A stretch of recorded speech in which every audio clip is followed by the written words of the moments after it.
Om Nithyananda Paramashivoham. Om Nithyananda Paramashivoham.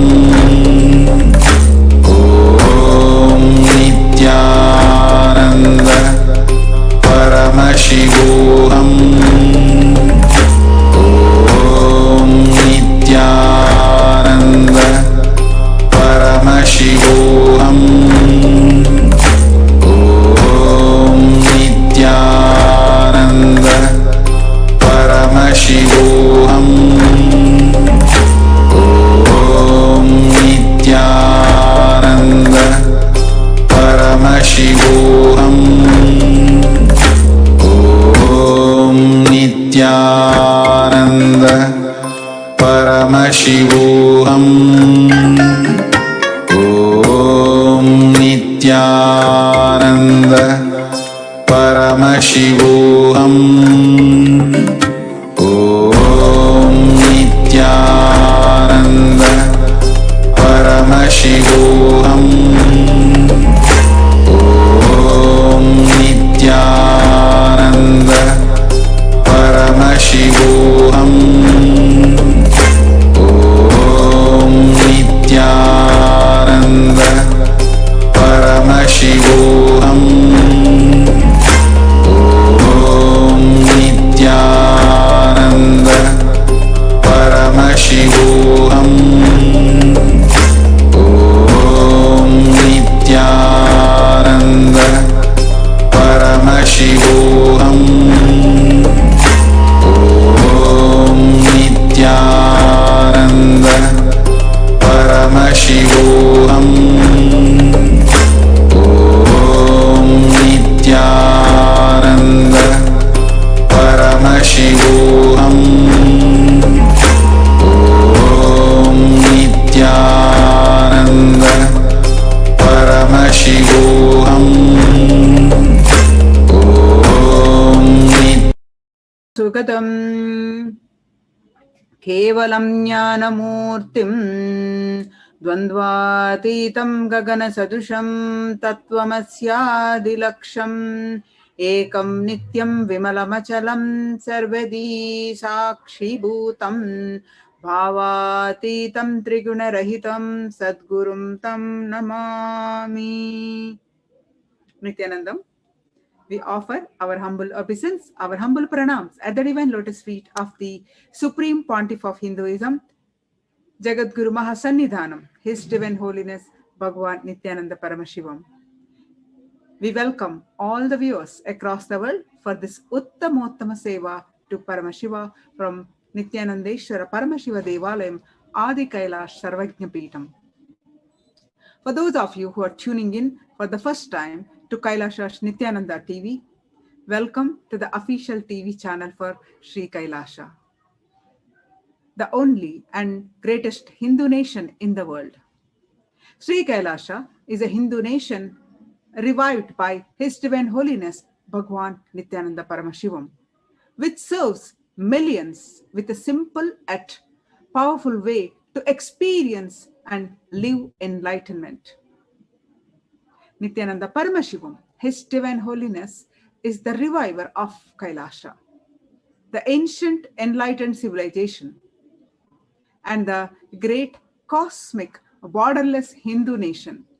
His Divine Holiness is an avatar from and is the Supreme Pontiff of Hinduism. His Divine Holiness has made the science of power manifestation, yoga, and temple-based universities for humanity. Sovereign Order of Kailasa, led by His Divine Holiness, and Nithyananda Order of Monks, Nuns, and Hindu diaspora are working for global peace and to give a super consciousness breakthrough to humanity.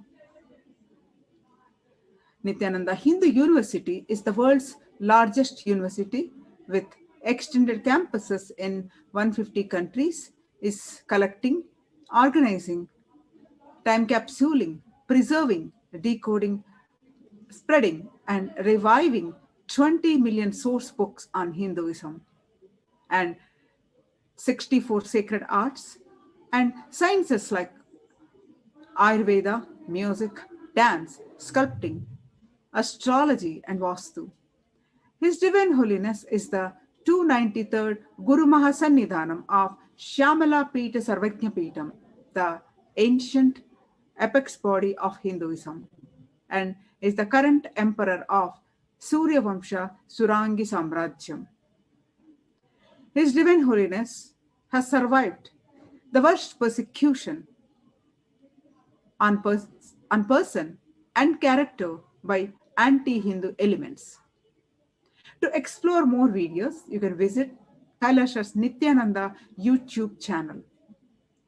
For all of us, millions of Sri Kailashavasis all over the world, you and me, if we have had any spiritual breakthrough, any great experiences of Kundalini awakening, if today we are able to manifest Shaktis, it is because at the mere age of 12, His Divine Holiness did the Tyaga of sitting with utmost sincerity and ferociousness with himself and manifesting the Shaktis of Paramashiva and this ultimate spiritual breakthrough. Paramashiva has come down to planet Earth and manifested this grand Leela of his life for each and every one of us to be part. His Divine Holiness has taken this physical form and came down from Kailasa itself. Now that he is here, and we can celebrate his happening on planet Earth, to share this link with all on Facebook, Twitter, Instagram, and all other social media platforms. As we're getting introduced to Uttamottama Seva, offering of Uttamottama Seva, pre-Satsang, leading to Satsang. Let us do what are all we can do to spread this message to one and all. There are innumerable reasons why His Divine Holiness Bhagavan Nithyananda Paramashivam happened on planet Earth. He happened to cause the next evolutionary breakthrough to humanity. He happened to cause the Satya Yuga once again. He happened for the fulfillment of consciousness itself. He happened for the entire humanity, and he happened exclusively for you at the same time. Ultimately, however, in words that cannot quite be summarized, either by himself or his devotees, the true reason behind the happening of His Divine Holiness is nothing but pure compassion. This realization will happen to you after reading and listening to the full life story of His Divine Holiness. All of his gifts for humanity and his sacrifices, you will journey through all the years that his feet graced. And on planet Earth, you will learn the greatest of his lessons, and your aspirations for life itself will mature. You are yourself will have the realization, and that brings tears to your eyes and ultimate surrender to your mind. Avatar of Paramashiva happened on planet Earth just to ensure we realize we are also Paramashiva. Today, we're offering Uttamottama Seva to Lord Venkateshwara. Lord Venkateshwara. So before that, let's understand what is Uttamottama Seva. Uttamottama Seva is the Vedic ritual straight from the Agamas, straight from the source, from Paramashiva himself.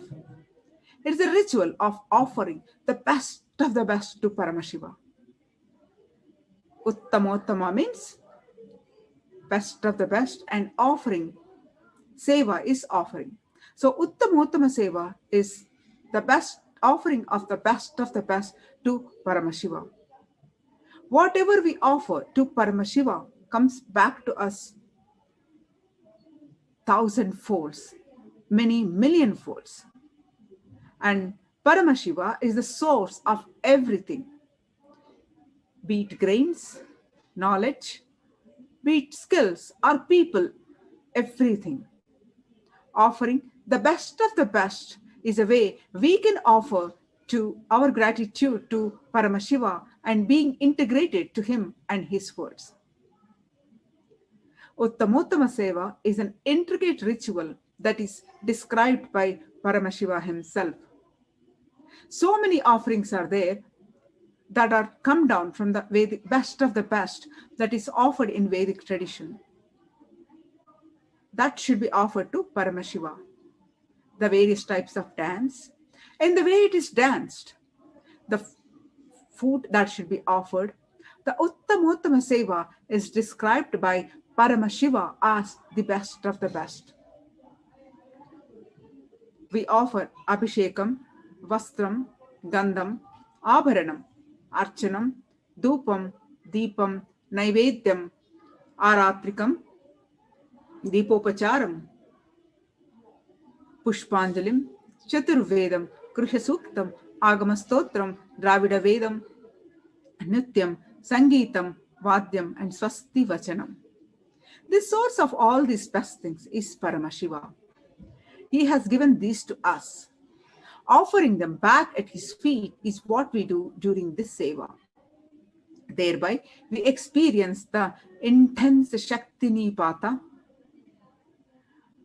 and Advaita, the oneness with him, and as a result, we leave the state and radiate the space and manifest the Shaktis of Paramashiva.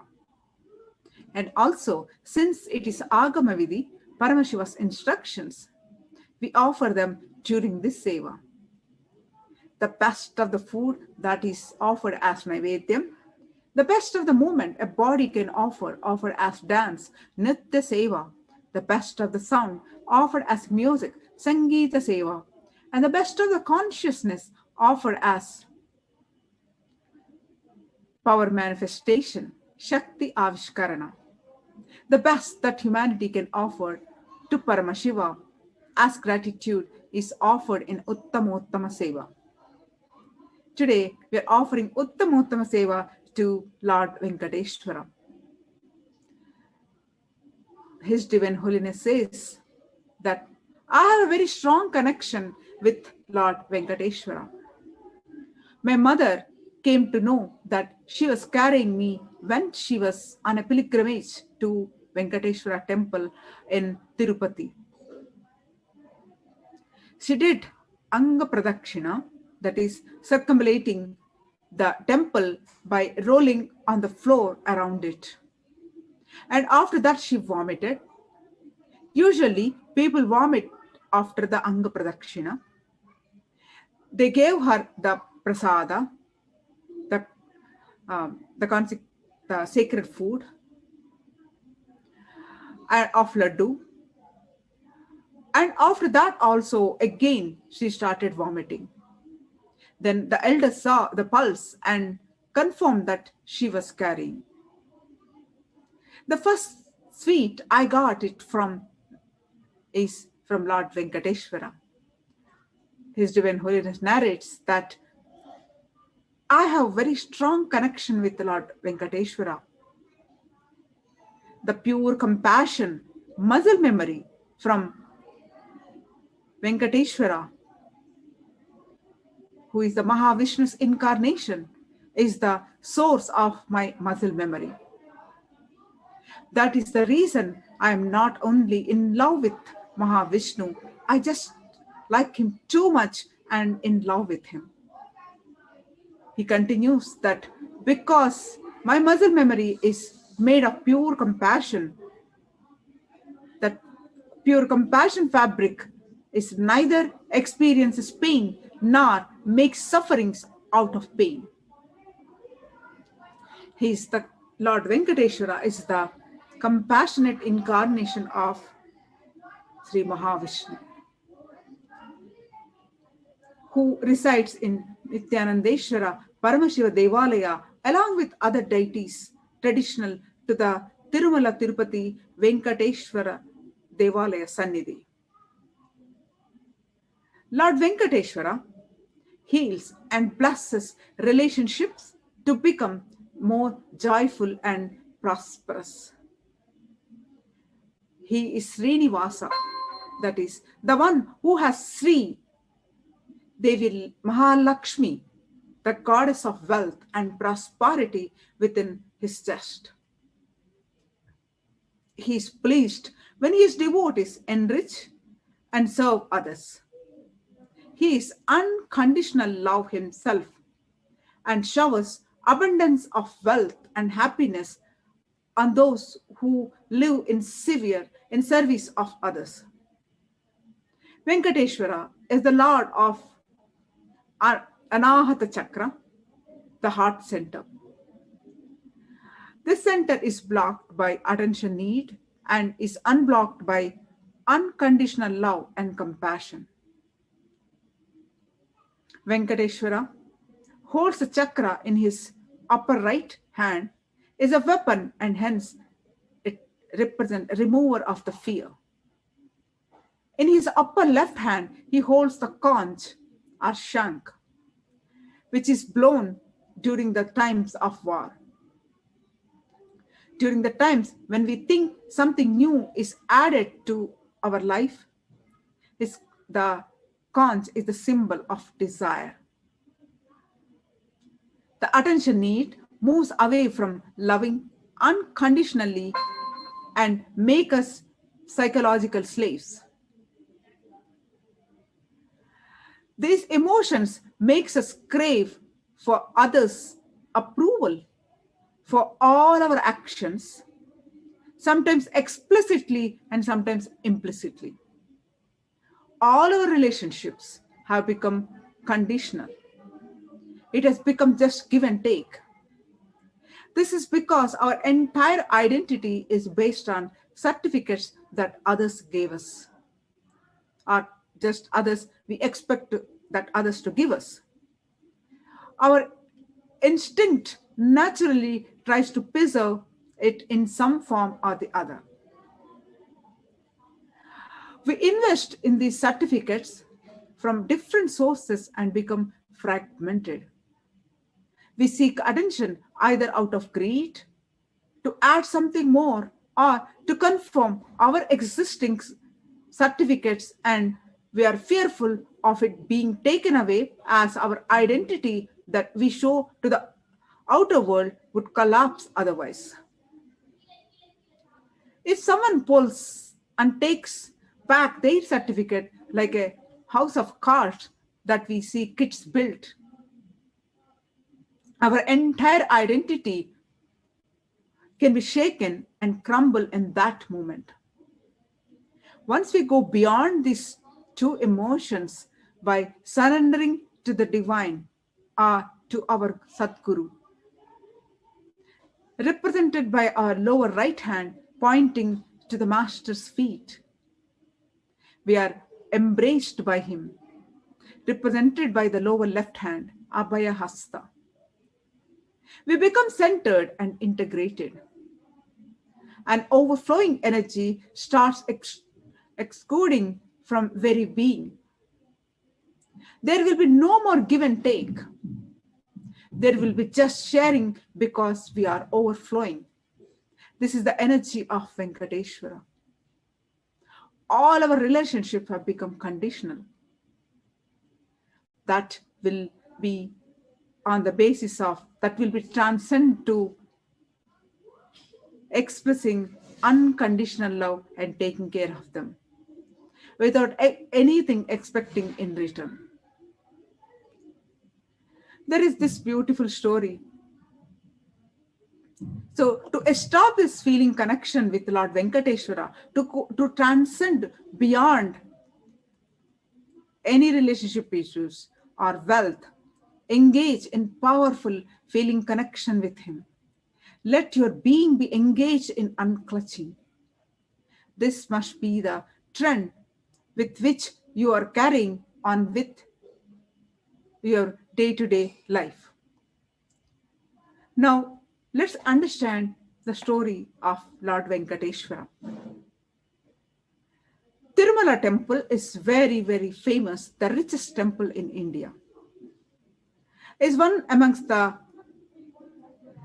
Swayam Vakta Kshetra, that is of Lord Narayana, of Mahavishnu himself. It is also one of the Divya Desham. The idol of Lord was not installed by anyone. He himself appeared on that place. That's why he's called Swayam Vakta Vigraha. The story begins with Lord Vishnu in Vaikunta, where his consort, goddess Lakshmi, rests in repose against his chest. That time, thousands of years ago, after misunderstanding with sage Bhrigu, who kicked Lord Vishnu in the chest.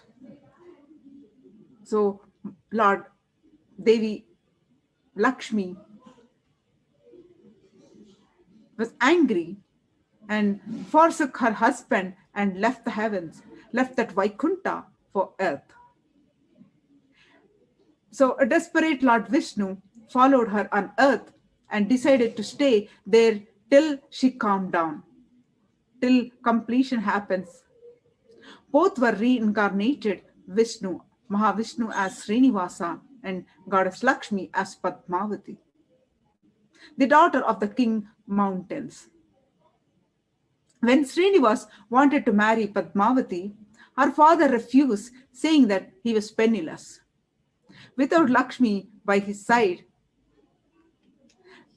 and not for the wedding could be given only the condition that he pay a dowry for her hand. Srinivasa therefore had no option but to take a very hefty loan from Kubera, the god of wealth. So Srinivasa was given the mountains of gold as promised by Kubera. Lord Srinivasa told Kubera that he would be repaid at the end of the Kali Yuga. The payment to Kubera, however, was on the interest of donations made to the Srinivasa or Lord Venkateshwara, and the amount of the dowry was so huge that to this day devotees to Tirupati continues to fill their offers. In exchange for the generosity of his devotees, he gives his blessings, which can be used to generate more wealth, to break free from the attachment to wealth. So the devotees give Vishnu wealth and makes him rich, and the cycle goes on, and he gives them more abundance and fulfill his wishes, and the cycle goes on, making Tirupati the richest Hindu temple in India. The roof of the sanctorium, for instance, is entirely covered with gold. There is a village folk story where Venkateshwara borrows this money, this heaps of gold for his marriage, as he's still paying as debt. What is the significance? All we need to understand is there is an amazing significance, there is an amazing truth that we need to understand. Lord Venkateshwara has Devi Lakshmi on his chest. And why he need to borrow from Kubera?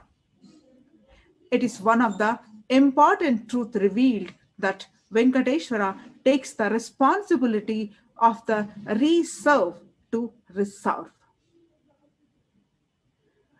And the story ends with a beautiful line that till the end of Kali Yuga, he will pay only the interest. In the end of Kali Yuga, only he will pay the whole capital.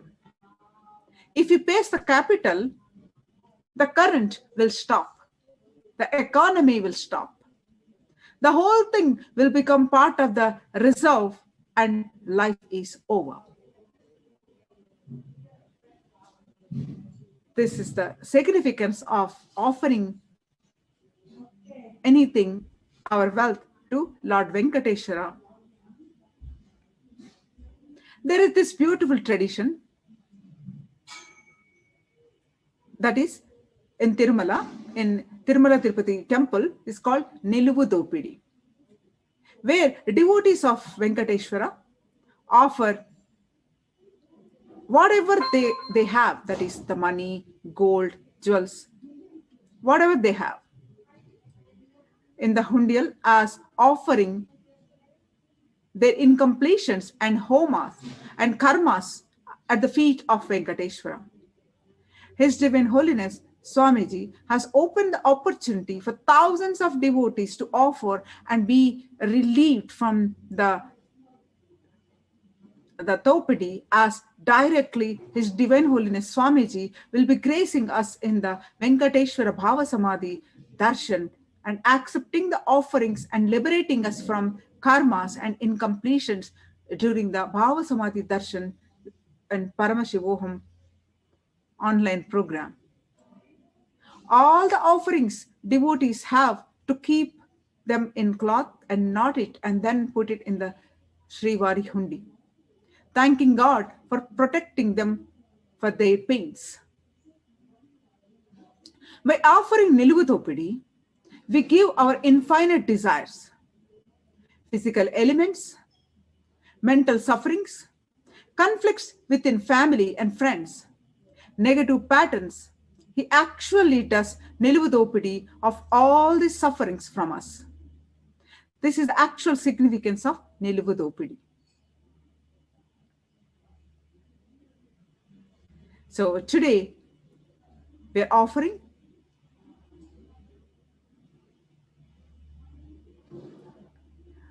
Uttamottama Seva to Lord Venkateshwara. Our Gurukul Balasans are offering this Seva to Lord Venkateshwara. We are offering this Seva at the divine lotus feet of our beloved Guru, Bhagavan Nithyananda Paramashivam.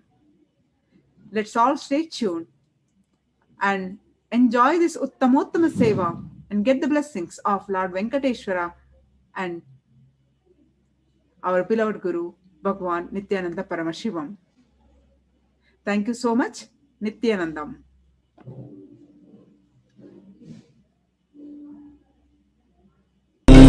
Nithyananda Paramashivoham. Om Nithyananda Paramashivoham. Om Nithyananda Paramashivoham. Om Nithyananda Paramashivoham. Om Nithyananda Paramashivoham. Om Nithyananda Paramashivoham. Om Nithyananda Paramashivoham. Om Nithyananda Paramashivoham. Om Nithyananda Paramashivoham. Om Nithyananda Paramashivoham. Om Nithyananda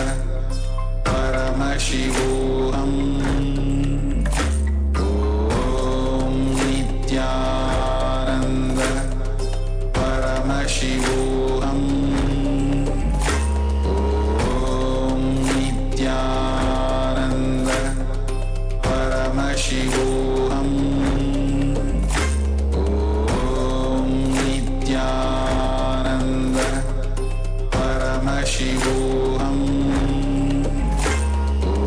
Om Nithyananda Paramashivoham. Om Nithyananda Paramashivoham. Om Nithyananda Paramashivoham. Om Nithyananda Paramashivoham.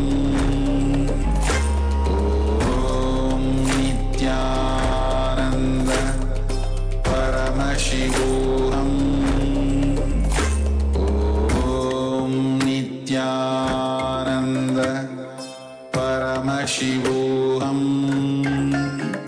Om Nithyananda Paramashivoham. Om Nithyananda Paramashivoham. Om Nithyananda Paramashivoham. Devi Nithyanandeshwari Parashakti Sameta Shri Nithyanandeshwara Paramashiva is the offering of the Chaturveda. Deva Devottama Devata Sarvabhauma Akhilanda Koti Brahmanda Nayaka Shri Nithyanandeshwari Parashakti Sameta Shri Nithyanandeshwara Paramashiva Chaturveda Priya Chaturvedam Avadharaya. Hari Om. Agnimi purohitam yajnasya devam hridvitam hota aram ratnadatamam. Hari Om isheto jetva vayavastopaaya pasta devo vastavita praptayatu shteshtatamaya karmane. Hari Om agna ayahi pitaye grahano havyadataye nihota sakti barhishi. Hari Om tanno devi rabhishtaya apo pavantu pitaye chayo rabhishravantu naha. Hari Om. The next offering at the feet of Devi Nithyanandeshwari Parashakti Sameta Shri Nithyanandeshwara Paramashiva is the offering of the Agama Shloka. Deva Devottama Devata Sarvabhauma Akhilanda Koti Brahmanda Nayaka Shri Nithyanandeshwari Parashakti Sameta Shri Nithyanandeshwara Paramashiva Agama Shloka Priya Agama Shlokam Avadharaya.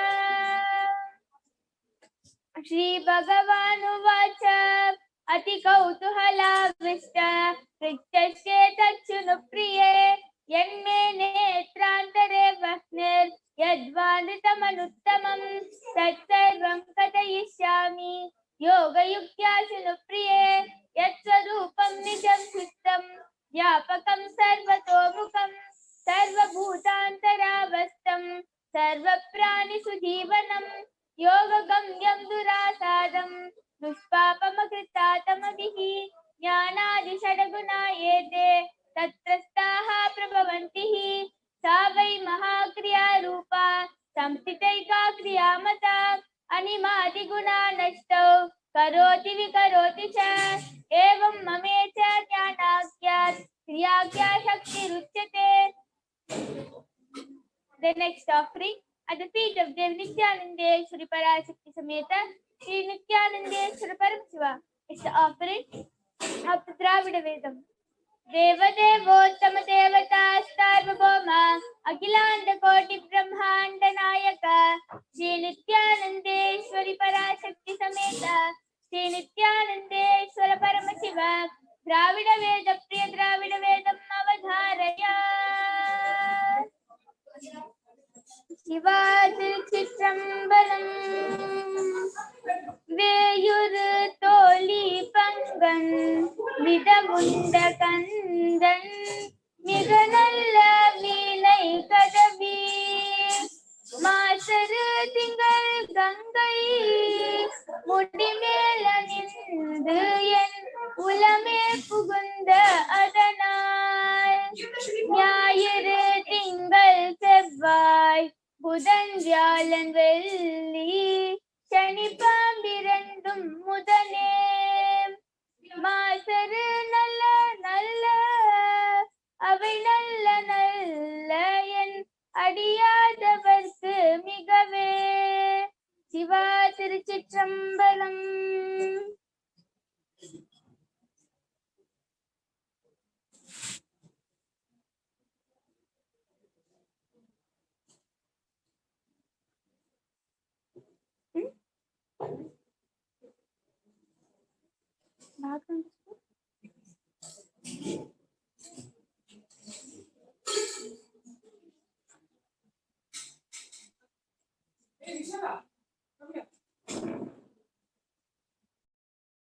Nithyananda